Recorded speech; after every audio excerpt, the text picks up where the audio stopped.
I can't believe you let this happen to him, after everything he's been through. The text from my mother glowed accusingly on my phone at 2:17 a.m., jolting me from sleep. I stared at it, my chest tightening as familiar guilt swept over me. My brother Jake had screwed up, again, and somehow it was my fault. Again. I dragged myself out of bed and shuffled to the kitchen of my Bellingham apartment. Work would start in less than 5 hours, but sleep was a lost cause now. The moonlight filtered through my kitchen window as I filled the kettle, my mind already racing through what Jake might have done this time. At 32, I was the younger sibling by 3 years, but you'd never know it from how our family dynamic played out. Jake was the sensitive artist, the one who needed protection, understanding, and apparently an endless supply of second chances. My phone buzzed again. Call me when you wake up. Family meeting tomorrow. This is serious. Family meeting, code for Morgan needs to fix Jake's mess. I found out what the mess was over coffee at 6 a.m. when my sister Amber called. Jake got fired, she said without preamble. He showed up drunk to pitch to Lancaster Media. Apparently, he told the CEO his campaign ideas were derivative corporate bullshit and then passed out in the bathroom. Jesus. I pressed my fingers against my closed eyes. Mom says we're gathering at their place at 7 tonight. She wants you to bring those contacts you have at Palmer Agency. Of course she did, because despite Jake rejecting my help for the past decade, I was suddenly supposed to leverage my professional relationships to save him. Again. Amber, I tried to talk to him about his drinking last month, and he told me to mind my own fucking business, his words. You know how he gets when he's stressed, Amber said, her voice taking on that placating tone the family always used when discussing Jake's behavior. He didn't mean it, but he did mean it. Just like he meant it 6 months ago when I helped him prepare for a job interview, and he dismissed my advice on portfolio presentation as the kind of soulless corporate thinking that's killing creativity. He bombed the interview, of course. Or last year, when I tried to help him manage his finances after he borrowed money from our parents' retirement fund. He called me a controlling bitch who couldn't understand his artistic temperament. Morgan, you still there? Yeah, I said, calculating how much vacation time I'd have to burn to help Jake job hunt. I'll be there. I hung up and stared at my reflection in the dark window. When had I become so resigned to this role? The responsible one, the fixer, the emotional punching bag, who was simultaneously too involved and not involved enough. That evening, I pulled into my parents' driveway in Blaine, the modest house where we'd grown up looking exactly as it always had, right down to the crooked mailbox Jake had backed into with Dad's car when he was 17. I'd offered to pay to fix it last Christmas. Mom had laughed it off as just one of Jake's little accidents. Jake's car wasn't there yet. Typical. My mother opened the door before I could knock, her face tight with worry. There you are. We've been waiting. I'm 10 minutes early, Mom. She didn't acknowledge this, just turned and headed for the living room where Dad sat in his recliner, looking tired. Amber perched on the couch with her husband Todd, who gave me a sympathetic nod. So what's the plan? Mom asked, settling beside Dad. Shouldn't we wait for Jake? I placed my bag on the coffee table. He texted. He's running late. Dad sighed. But we can start. We need to figure out how to handle this Lancaster situation. Handle it how? I asked, though I already knew. Mom leaned forward. You know Caroline Lancaster's daughter, don't you? From that women's business thing you do? The women's business thing is the Pacific Northwest Women in Marketing Alliance. And yes, I've met Diane Lancaster at conferences. We're not friends. But you could talk to her, Mom pressed. Explain Jake's situation. I stared at her. What situation? That he showed up drunk to a professional pitch meeting and insulted the CEO? He's been under so much pressure, Amber interjected. This divorce with Melanie, the custody issues with Zach, he's struggling. We all struggle, I said quietly. Most of us don't sabotage job opportunities because of it. Mom's face hardened. That's easy for you to say. Everything's always come easy to you. I almost laughed. Nothing had come easy. I'd worked through college while Jake dropped out of 3 different programs, each funded by our parents. I'd started at entry level at my agency while Jake got finding himself money well into his 20s. I'd built my career methodically while Jake bounced between jobs, apartments, and relationships, leaving others to clean up his messes. The front door banged open and Jake strode in, 40 minutes late. His eyes were bloodshot, his shirt wrinkled. He acknowledged the room with a nod before dropping onto the sofa, forcing Amber and Todd to scoot over. Sorry I'm late. Traffic on I-5 was brutal. He ran a hand through his disheveled hair. So what's the plan? Not, I'm sorry I lost my job, or I messed up. What's the plan? As if it were a given that we'd all mobilize to solve his problems. Morgan was just about to share her contacts at Palmer Agency, Mom said, and she knows Caroline Lancaster's daughter. Jake's eyes slid to me, a mix of expectation and resentment in them. Great, so you'll put in a good word? Jake, I can't or won't, he cut in. Some of us don't have the luxury of your job security. And whose fault is that? The words slipped out before I could stop them. The room went silent. What's that supposed to mean? Jake's voice was dangerously quiet. I should have backed down. That's what I always did. But something had shifted since that 2 a.m. text. Maybe it was the culmination of years of this pattern, or maybe it was the sheer audacity of being blamed for not preventing a disaster I had repeatedly tried to warn him about. It means I've tried to help you. For years. I've offered advice, contacts, even to review your pitches. You've thrown it back in my face every single time. Oh, here we go. Jake rolled his eyes dramatically. St. Morgan, always doing everything right, always knowing better than everyone else. That's not fair, I said. Life's not fair, Jake shot back. Some of us have real problems, not just what color to paint our fancy condo. Jake, Dad warned, but there was no real force behind it. No, let's hear it, Jake continued, warming to his subject. Let's hear how Morgan would have handled Lancaster perfectly if she were me. How she never would have messed up because she's so fucking perfect. I would have shown up sober, for starters. My voice was shaking. And I would have practiced my pitch, like I offered to help you do last week when you blew me off. I didn't need your corporate bullshit advice. Clearly, you needed something, since you're sitting here unemployed. Again. Mom gasped, Morgan, your brother needs support right now, not criticism. And there it was, the double standard that had defined our family dynamic for as long as I could remember. Jake could lash out, fail, even steal from our parents, and he needed support. I could work myself to exhaustion trying to help him and still be told I wasn't doing enough. I'm going to get some air, I said, standing up. As I stepped onto the front porch, I heard Jake's voice behind me. See? This is why I don't ask for her help. She always makes everything about herself. I drove home in a daze, Jake's words and my parents' disappointed faces replaying in my mind. By the time I reached my apartment, a decision had crystallized. I was done. Done enabling, done accepting blame, done being the family emotional support system only to be treated like I was the problem. The next morning, I woke up to 3 missed calls from my mother and a text from Jake. Thanks for nothing. Family's supposed to be there for each other. I didn't respond. Instead, I opened a new document on my laptop and started typing. Every instance I could remember of trying to help Jake.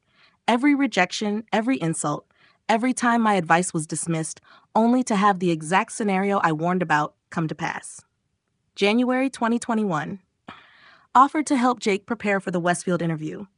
He said my corporate advice was soul-crushing, and he needed to maintain his creative integrity. Didn't get the job. March 2021.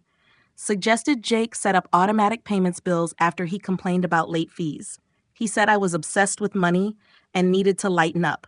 His electricity was shut off 2 weeks later. I documented everything meticulously, including dates, witnesses, and outcomes. It wasn't about gathering ammunition. It was about validating my own reality. For years, I'd questioned myself, wondered if I was being too controlling or if I just didn't understand Jake's artistic temperament. Looking at it all laid out chronologically, the pattern was undeniable. When I finished, I saved the document and closed my laptop. I felt lighter than I had in years. The calls and texts continued for days. Mom, Jake really needs you right now. Dad, family has to stick together, Morgan. Amber, can't you just make one phone call? I didn't engage, didn't defend, didn't explain. I simply said, I'm not available for this right now. 2 weeks passed. I threw myself into work, started taking a ceramics class I'd been putting off, met friends for dinner without checking my phone constantly for family emergencies. Then came the escalation. Jake showed up at my office. I was in a meeting when my assistant knocked and whispered that my brother was in reception, insisting it was urgent. I excused myself, heart pounding. Jake stood in our sleek lobby, looking out of place in his rumpled jacket. He'd lost weight, and dark circles shadowed his eyes. "We need to talk," he said when he saw me. "I'm in a meeting. It'll just take a minute." He stepped closer, lowering his voice. "Look, I don't know what your problem is lately, but Mom and Dad are really upset. They think you're abandoning the family." "I'm not discussing this here," I said, acutely aware of the receptionist trying to appear busy while obviously listening. "When, then? You won't answer calls. You skipped Sunday dinner." "Because every interaction turns into a strategy session for solving your problems," I interrupted. "Problems I've repeatedly tried to help you with, only to be insulted for my efforts." Jake's expression darkened. "So that's it? One fight and you're just done with us?" "It wasn't one fight, Jake. It's been years of this pattern." "What pattern?" He threw up his hands. "You're making no sense." "I have to get back to my meeting."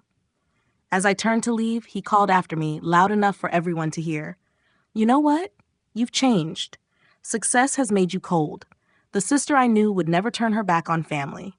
I stopped, turned slowly to face him. "The brother I knew would never repeatedly throw my help back in my face and then blame me when things fell apart." My voice was steady. "Please don't come to my workplace again." That night, my phone exploded. Mom was heartbroken that I would humiliate Jake at my office. Dad said I needed to get over myself and remember what matters. Amber sent a lengthy text about how Jake was in a really dark place and my abandonment was making everything worse. I didn't respond to any of it. Instead, I added the office incident to my document. A month passed. I maintained my distance, responding to family messages with brief, neutral replies that gave no opening for Jake discussions. It wasn't easy. Decades of conditioning don't disappear overnight, and the guilt was sometimes overwhelming. But each day I held firm, I felt a little stronger. Then Dad called about Grandma Ellie's 80th birthday party. "I know things are strained right now," he said carefully, "but it would break her heart if you weren't there." He was right. Grandma Ellie was the one person in our family who had always seen me clearly, who had celebrated my accomplishments without comparing them to Jake's struggles. "Of course I'll be there," I said. "Jake will be there too," Dad added, a warning in his voice. Can you just try to get along? For Grandma's sake?" "Civil," I promised, "but I'm not discussing his employment situation or making calls on his behalf." Dad sighed. "Morgan? That's my boundary, Dad. Take it or leave it."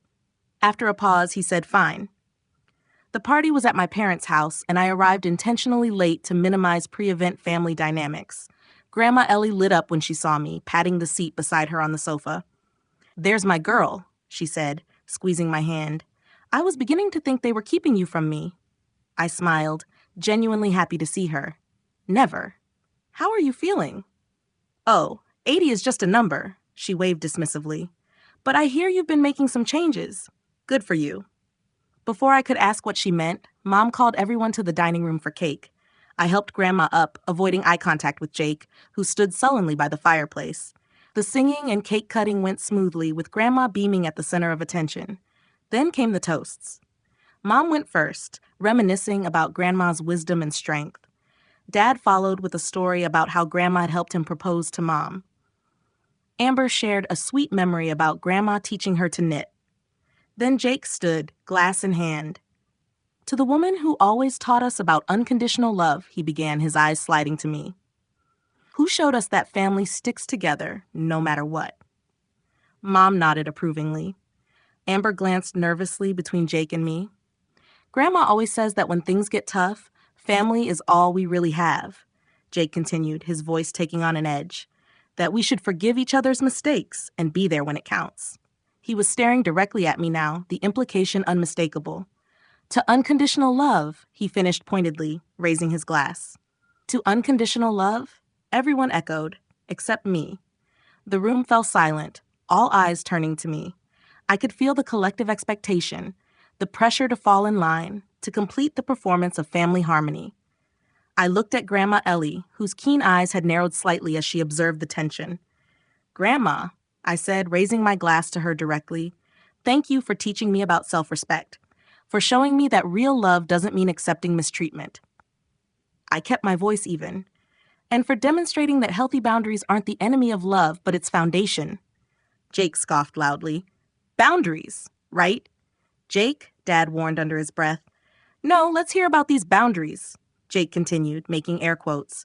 "Let's hear how abandoning your family when they need you is somehow a healthy boundary." "This isn't the time," Mom hissed, glancing apologetically at Grandma. "When is the time?" Jake's voice rose. "She's been avoiding us for months, while I've been struggling to get back on my feet. Some sister." "I tried to help you," I said quietly, repeatedly. "You rejected every offer, every suggestion, every piece of advice." "That's not true," Jake slammed his glass down. "You've always been too busy with your perfect career to really help. A few condescending tips doesn't count as support." Grandma Ellie's voice cut through the tension. "Jacob, that's enough." But Jake was on a roll now. "You want to know why I didn't take your precious advice, Morgan? Because it always comes with strings attached, with judgment, with this attitude that you know better than everyone else." "Jake, please," Amber pleaded.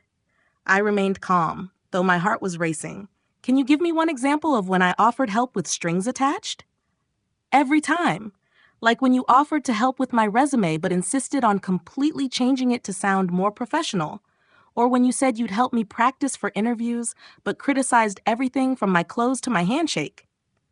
"I made suggestions," I corrected. "Professional suggestions that you asked for."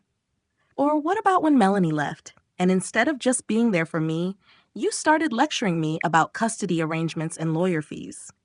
His face was flushed with anger. "Because you called me at midnight panicking about losing access to Zach," I reminded him. "I was trying to help you develop a plan." "I didn't need a plan. I needed my sister to just listen." I took a deep breath. "Jake, I'm sorry if my approach wasn't what you needed, but that doesn't justify how you've treated me or how this family has consistently made me responsible for your choices." "Oh, here we go with the victim routine," Jake sneered. Something inside me snapped. Not in anger, but in clarity. I reached for my phone, opened my email, and pulled up the document I'd been building. "Let me refresh your memory," I said calmly. "March 15th of last year. You called asking for advice on the Clayton media pitch. I spent 3 hours helping you refine it. The next day, you called it too safe and went with your original concept. Clayton rejected it for being unfocused and unrealistic. Their words, not mine." Jake's face reddened. "That's July 8th, I continued. You asked me to connect you with Tom Barrett at Visionary. I did. You showed up late to the meeting, hadn't prepared the materials he requested, and then complained to me that he was a corporate drone who couldn't appreciate your vision." "That's not." "December 2nd. I offered to help you budget after you mentioned you couldn't afford Zach's winter coat. You told me to stop trying to control everyone's lives and hung up on me. 2 weeks later, you borrowed $500 from Mom and Dad for unexpected expenses." The room had gone completely silent. Even Jake seemed momentarily speechless. "I could go on," I said, putting my phone away. "I've documented every offer of help, every rejection, and every subsequent crisis for the past 3 years. Not because I wanted ammunition, but because I started to question my own memory when everyone kept insisting I wasn't supportive enough." Grandma Ellie cleared her throat. "I think I'd like some coffee," she announced. "Todd, would you be a dear and help me to the kitchen?" As Todd escorted Grandma out, Mom turned on me. "How could you?" she whispered furiously. "At Grandma's birthday? Keeping a list of grievances like some kind of—" "Evidence," I corrected. "I kept evidence of a pattern that everyone in this family has gaslighted me about for years." "We haven't gaslighted anybody," Dad protested, the unfamiliar term clearly making him uncomfortable. "Really?" I turned to him. "How many times have you told me I need to be there for Jake after he's explicitly rejected my help?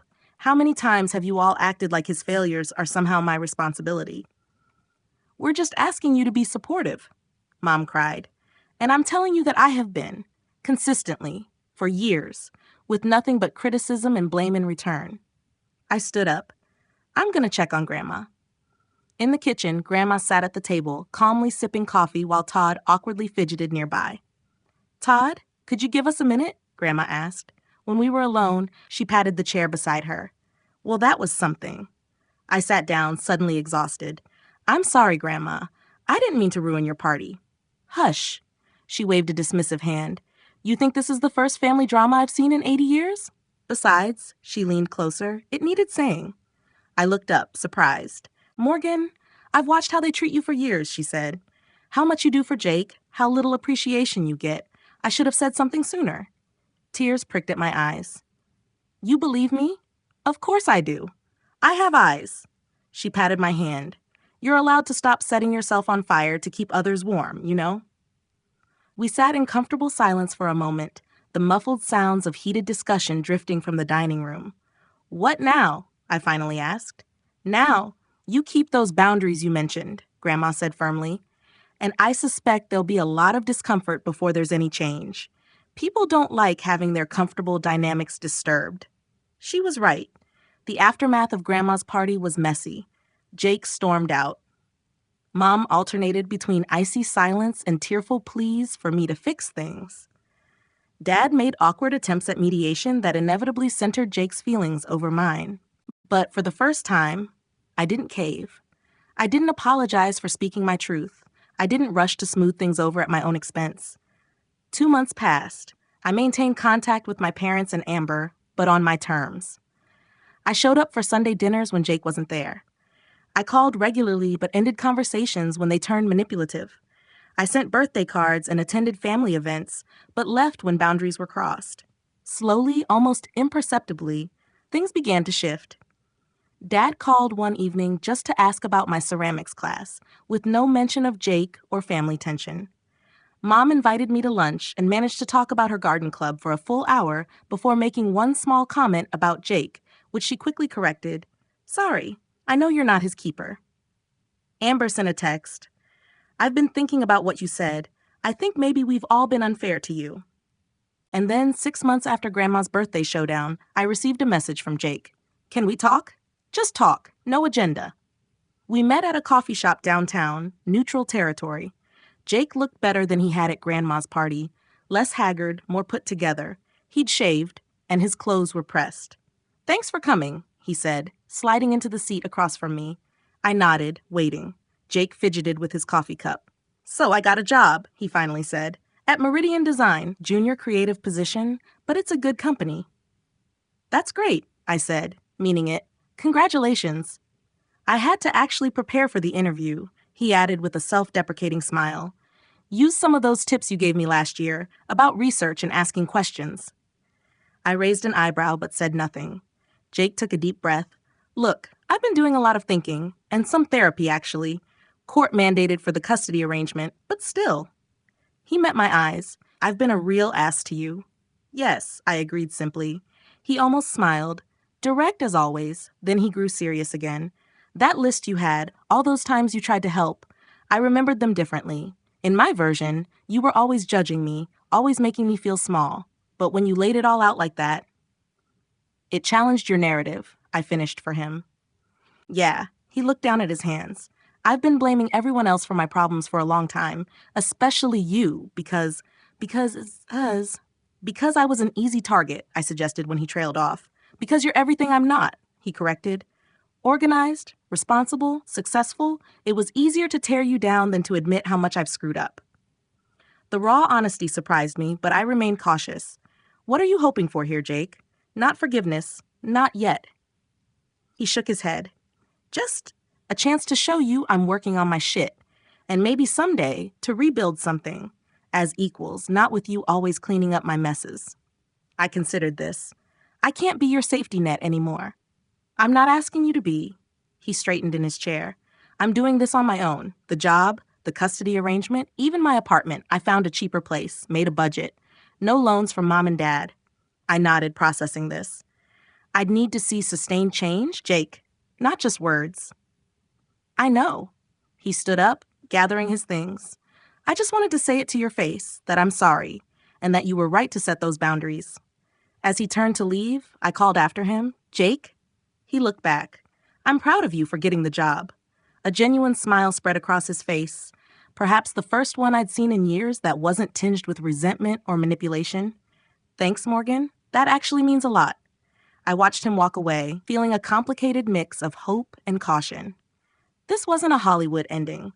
One conversation couldn't undo years of dysfunction. Jake would stumble again. Old patterns don't disappear overnight. But something fundamental had shifted. Not just with Jake, but within me. I had stopped accepting blame that wasn't mine. I had held firm to the truth of my experience despite pressure to fall back in line. I had finally truly put down the burden of being everyone's fixer. 3 months later, I sat on my balcony, watching the sunset over the bay. My phone buzzed with a text from Jake. Got my 90-day review today. Positive feedback, small raise, still doing the work. I smiled and texted back, "Congratulations, you earned it." Then I set my phone aside and picked up my wine glass, savoring the quiet moment. The victory wasn't in changing Jake or vindicating myself to my family. The victory was in finally understanding that I had always been enough. My efforts, my boundaries, my truth. I no longer needed anyone else to validate that reality. And in that knowledge, I found a peace I'd never known before.